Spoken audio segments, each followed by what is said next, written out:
Somebody said, hey, that's a nice picture. I said, oh, would you like to buy it? Innovation and success is one wing. What's the other wing? I think it has to do with sustainability. And that's what motivates me. That simple little bird, a little birdie flies. Because the first 20 people in a company are going to define the culture. And if the leader is closed-minded and my way or the highway or not invented here syndrome, it's not going to go very far.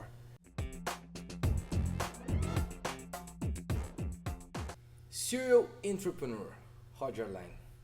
Nice to be with you. Pleasure's mine. So, where are we here? We're at the headquarters of Vora. Vora is a research and small-scale production company where we research green attributes that are found in dirty businesses like petroleum, oil, etc. You make it clean. Well, that's the goal. It's not entirely clear it's possible, but if there is a transition technology to make petroleum products greener, why not? Why not try? It's worth the effort. Why not you, right? Well, why not you guys? Somebody has to take a look at the transition. Sure. I mean, there's combustion engines for the foreseeable future. What's an entrepreneur for you? I think an entrepreneur is a passionate drive to succeed with an idea. It's out of thin air, how do I create value, whether it's for myself or for investors. Out of thin air, how do I take an idea to market?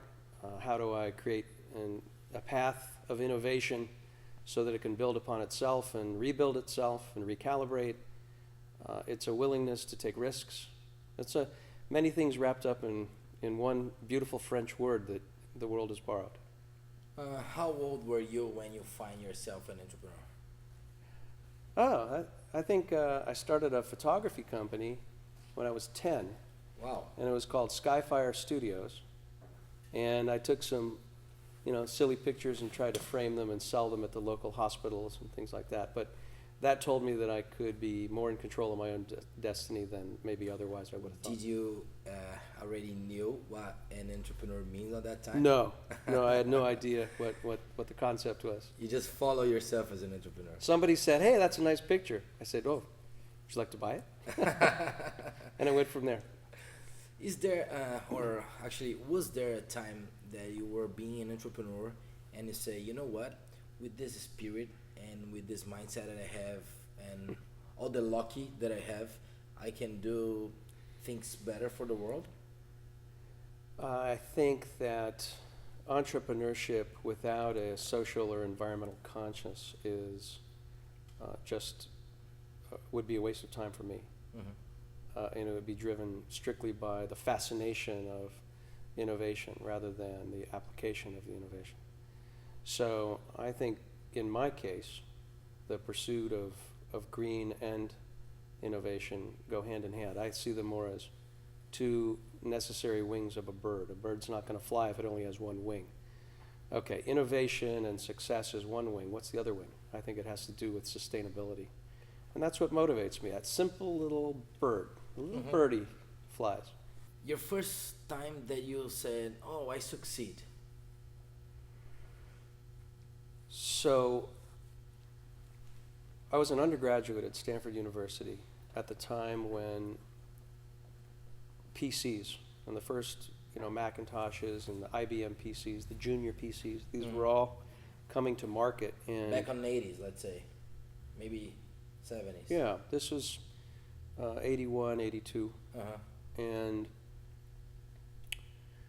before we knew it, the undergraduate library was filled with these giant boxes, these screens and keyboards. And we were all pursuing whatever we were pursuing, economics, biology, pre-med, just a bunch of undergraduates like any other school. But we were the first to have Apples and IBMs just everywhere. Now they were empty boxes. They weren't full of applications like they are today. So we had to make use of these empty boxes. So there was a struggle to learn new languages, not French or Italian, but BASIC and later Pascal and things like that. So without even realizing what we were immersed in, getting our degrees in X, but having vocational skills in Y.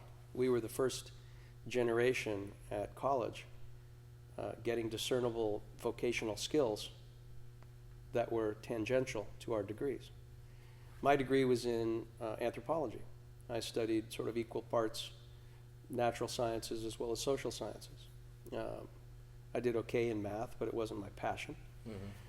So I was more interested in, for example, how do you develop the Amazon, or how do you develop coastlines in a sustainable way, things like that. Well, I couldn't get a job with my interests being anthropology, sustainability, Amazon rainforests. But suddenly I had a skill in computers that I could start a company with. And me and a couple of colleagues from college started a company, and we were off and running. And that was our first success. It was the realization that a skill acquired along the way. It was called, well, the very first one was called Swap Services International. A friend of mine had done some work at Morgan Stanley as an intern, and he developed a financial skill for derivatives. In the early days, after deregulation in '85, the early attempts at derivatives were called swaps. Interest rate swaps, cross-currency swaps, et cetera. So rather than do it on an HP 12C or the back of the envelope, we found computers to be a very interesting medium to test computational kinds of algorithms.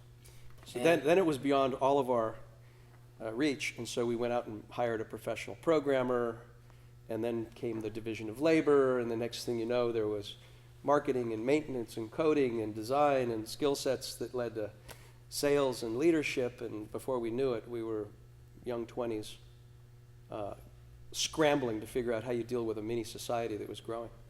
Cool. And what was your first exit in a company? Oh, well, Swap Services International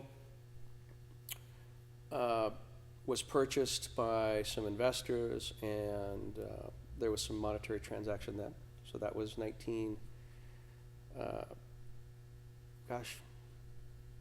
86. And then we started another company, which I was a co-founder of as well, called Computer-Aided Trading Systems, same market. And this was a more reliable desktop product for traders. So it was a trading application for people who were otherwise on the phone and they needed some help at the point of market movements and arbitrage. So it was think of it as a Wall Street trader application in 1986, 87, 88, 89. And at that point, I felt that the real money was going to be in the IT departments, the information technology staff, where budgets started to boom because people recognized the productivity gains of technology. This is in the early days, where phones and HP 12Cs were the driving technology. So by bringing computer-aided tools to applications, to traders, that was one type of application. But to bring an infrastructure to an organization, an enterprise, that was my first insight into enterprise software, in fact. How do you help an organization become more efficient front to back, from trading all the way to, say, processing and accounting? How do you do that? So I left that company and started my own company in 1989, which focused on more infrastructure-related processes at large financial organizations, banks, insurance companies, et cetera. There was still a heavy component for traders, but it began to morph quickly into the world of risk management and processing efficiencies. Perfect. And you sold that company as well? That company was called Infinity. We started in June of 1989. I took it public in 1996. Oh, you took it public. Yeah. Cool. And so you made a lot of money. And what was the most biggest challenge to start the company and then to go for the IPO?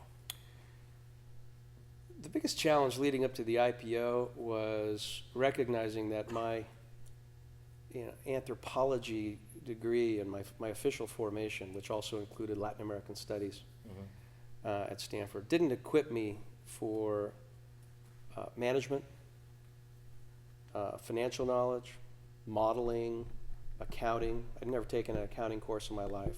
I think I took one economics course. I was not prepared to be a businessman. I didn't have an MBA. I had a fuzzy degree called Latin American Studies. Pretty broad and well-rounded, but I lacked a lot of the essential skills to grow a business. I relied mostly on people skills, a curiosity that drives me, a willingness to recalibrate if you make a mistake, but also a willingness to experiment. Don't wait until you have 95% of the information. At 60%, make a directionally correct move, and then if it's wrong, recalibrate and redirect. But I would say that was my biggest challenge, was to recognize my weaknesses and then surround myself with people who had phenomenal talents, far superior than my own, but I then became an orchestrator of great talents. But that was a big challenge for me. Perfect. Yeah, it's funny when you say that, because sometimes I feel the same way. But one of the things that you say is, when you're like 60% sure, go ahead and take the decision.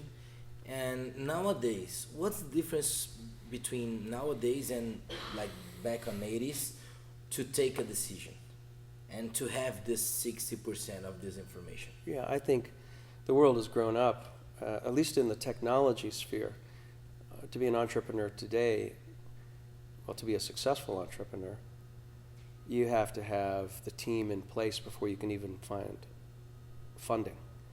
Whereas back then it was all virgin territory, and frankly you could make a lot of mistakes along the way, and the ball would still keep rolling because people were fascinated about what your widget is, or what your application is, or what your technology trick was or something. Nowadays, is it easier nowadays? Oh, I think it's much harder. Much harder.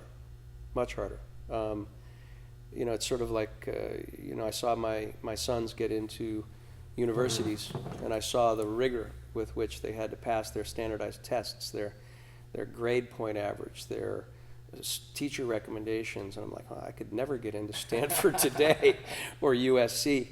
Back then, just like getting into a great college, I think it was easier back then. Today, to capture the attention of sophisticated venture capitalists or angel investors, which tend towards the earlier stage, these are not people who throw money willy-nilly at any invention. These are people who want to make sure that the team comes in place, the idea is very well baked, the financial analysis of modeling its potential, the dimensioning of the market, who the competition is. If you don't have your act together and have the ability to put the right people on the bus, you can't get funding.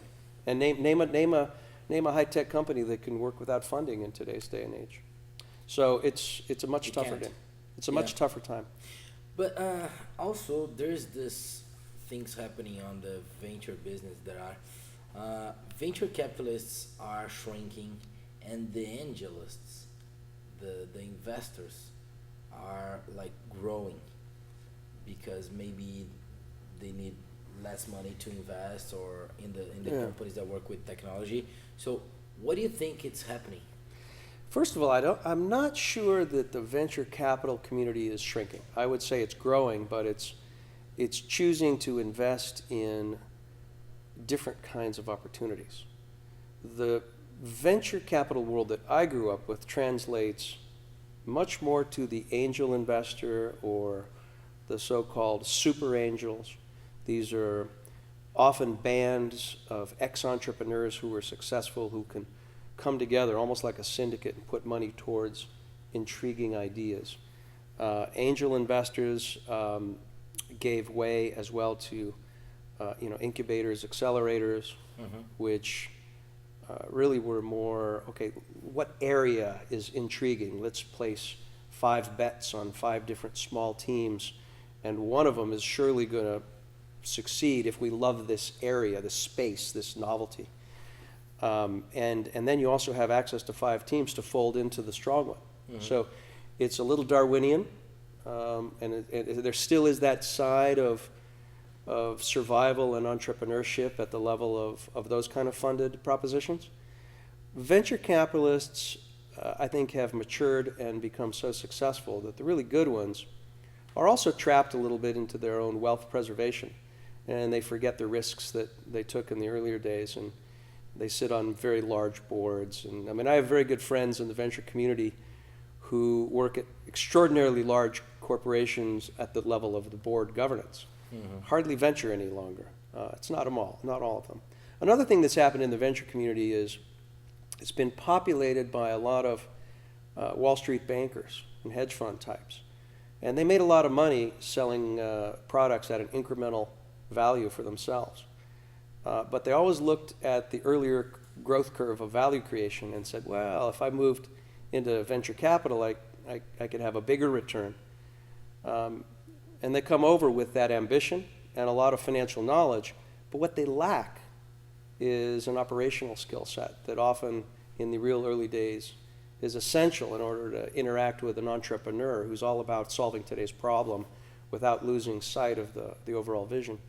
And a lot of the transplanted Wall Street guys, while smart, I think don't offer the kind of value that an entrepreneur often needs in terms of a skill set or a relevant set of experiences that the entrepreneur can relate to. And the venture capitalists, the world of the venture capitalists, I think lost some of that ability to relate to the inventor.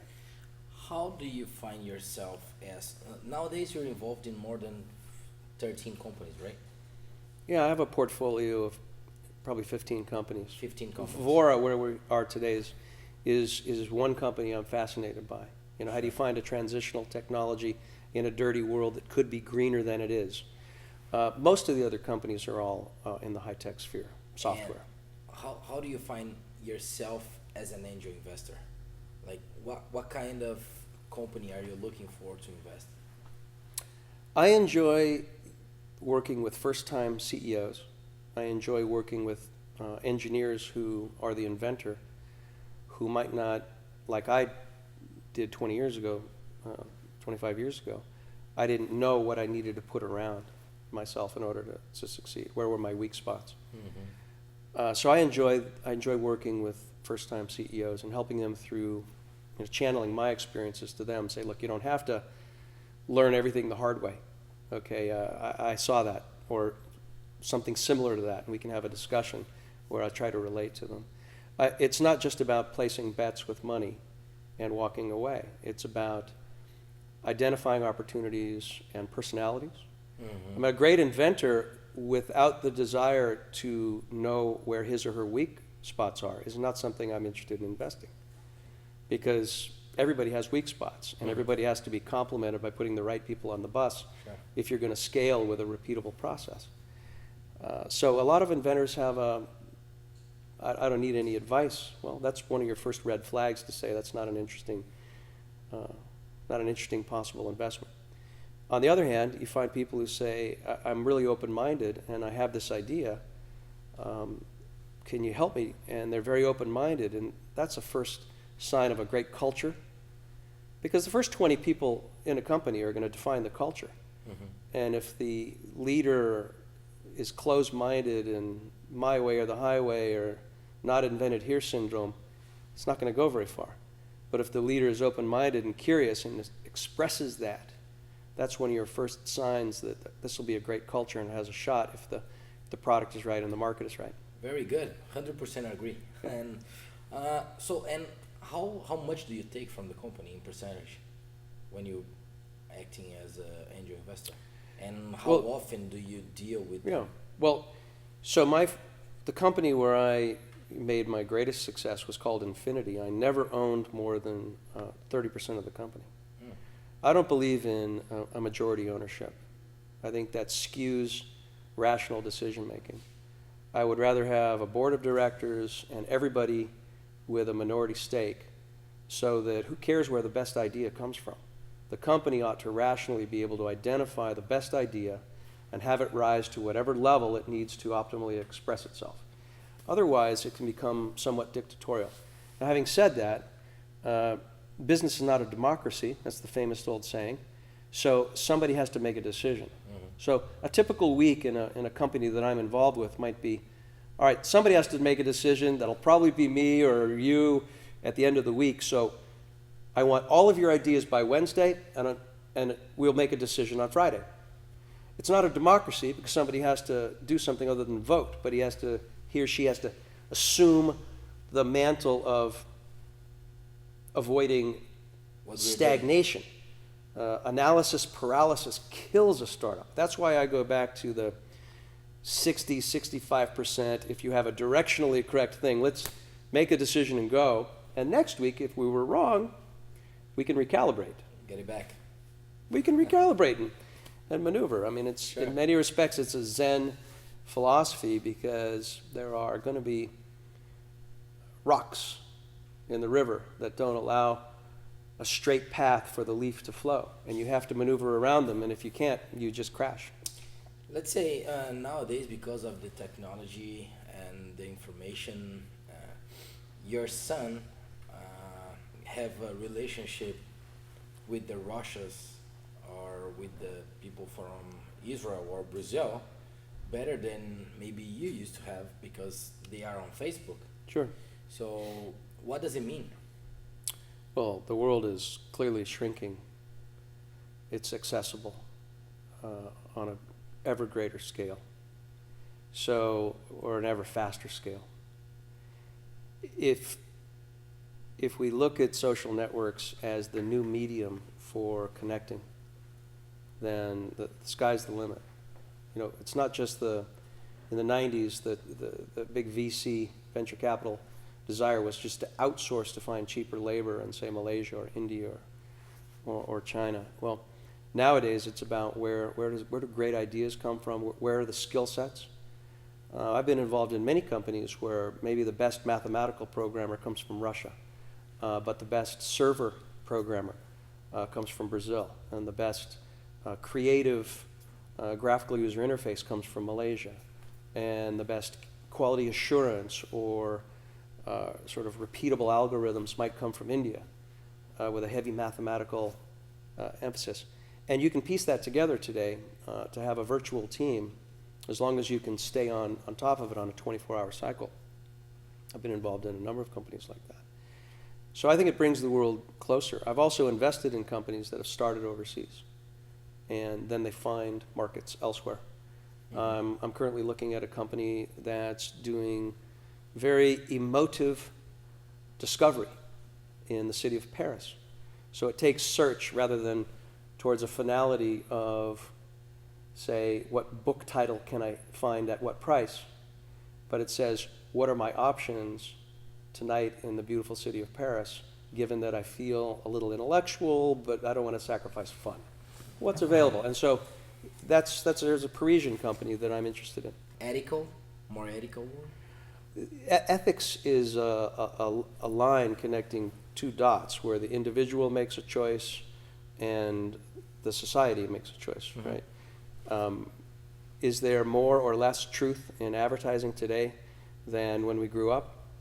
You know, I don't know. As long as people are in pursuit of profit without the second wing of social and environmental consciousness, I don't think you're going to find very many ethical capitalists. But if you find that capitalists are also looking to say, how does this play a socially relevant role with responsibility? How does this play an environmentally relevant role with responsibility for our future generations?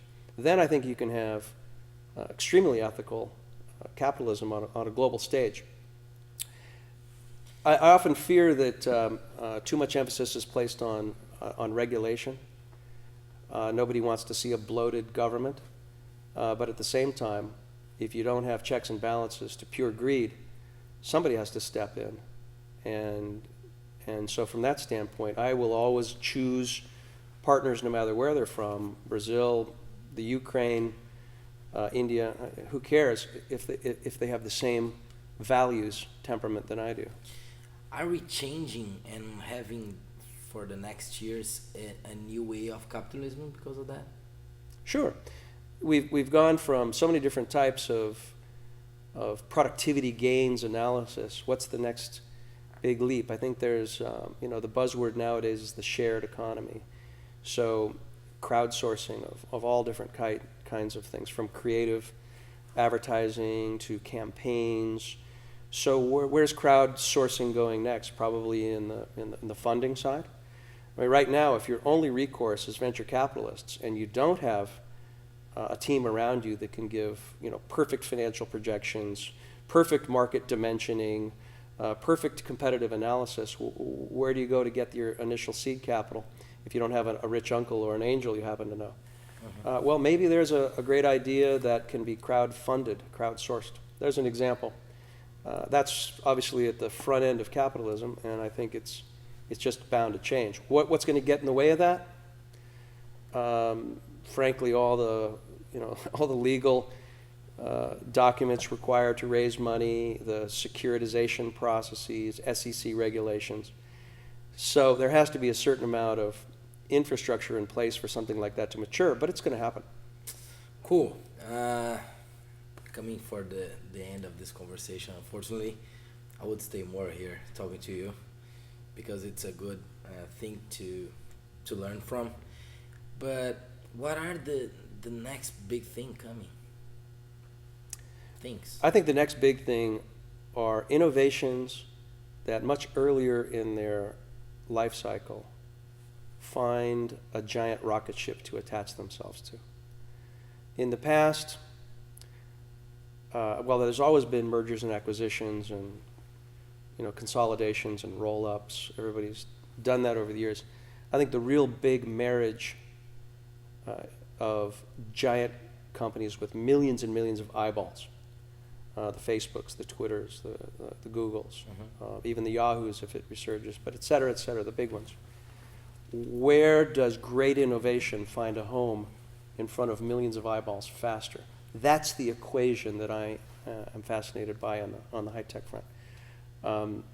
I think there's almost infinite improvements we can make in the world of search,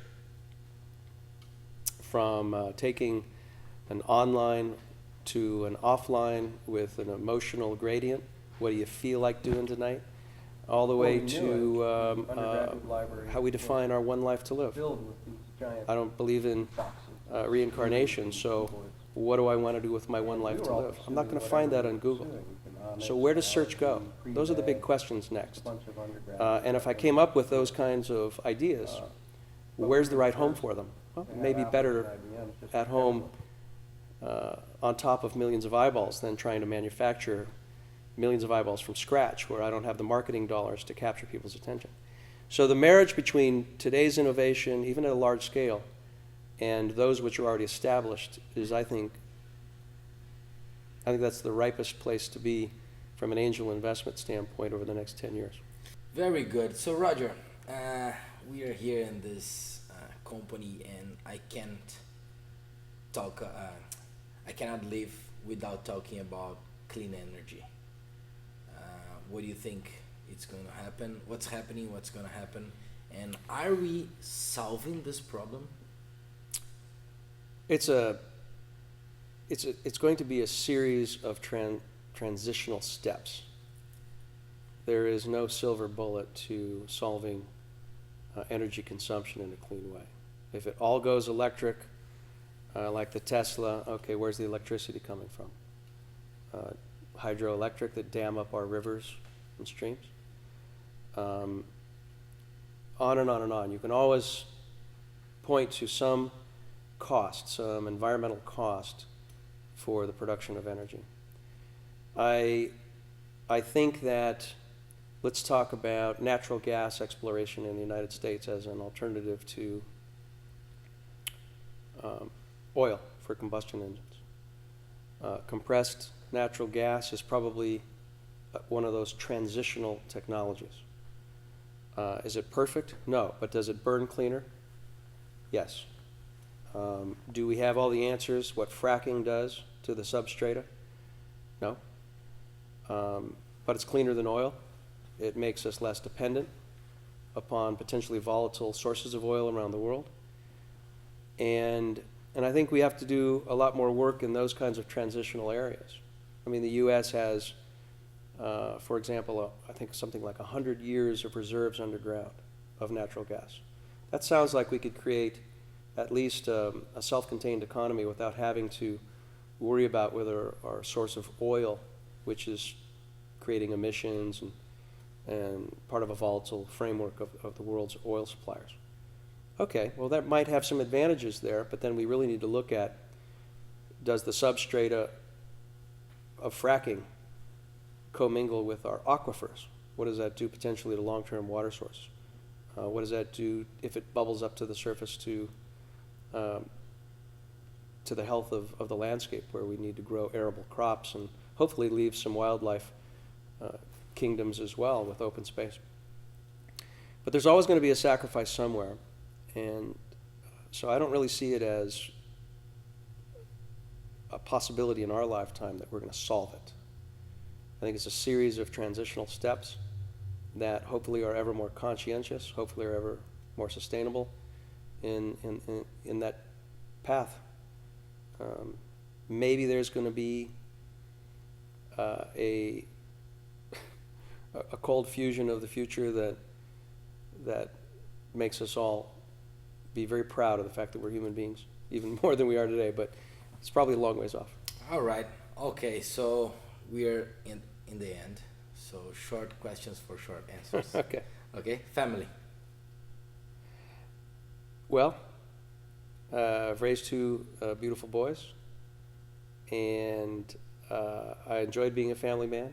If I had to do my family focus over again, I would have spent less time on the road, less time being an entrepreneur, to be very honest with you, and more time with my family.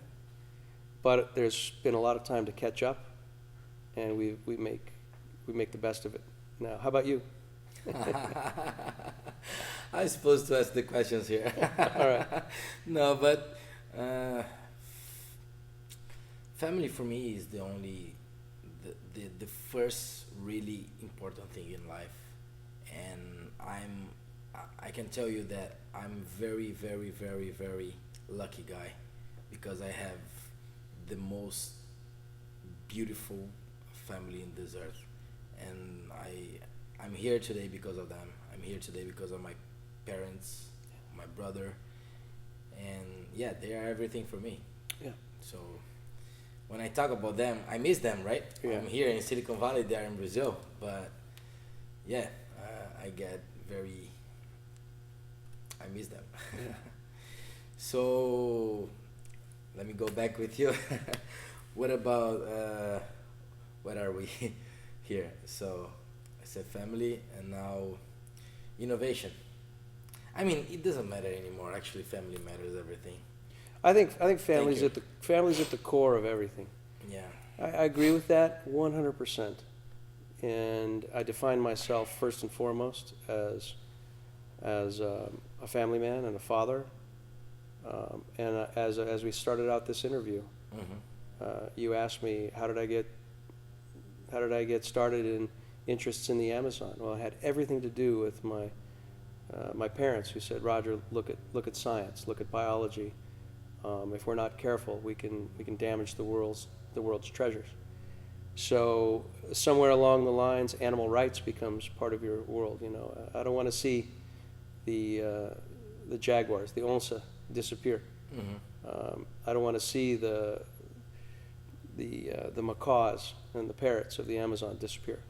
I don't want to see the species of the trees disappear. So somewhere those values came from somewhere, right? Well, I owe that 100% to my family. So it's the core. It's the nucleus of it all. Family is what matters. Family's Thank you what very matters. much. It was a very big pleasure to be here. My pleasure, Rodrigo. Thank you. Hope to visit you in Brazil. For sure. Thank you very much. I hope you like it. I'll see you next round.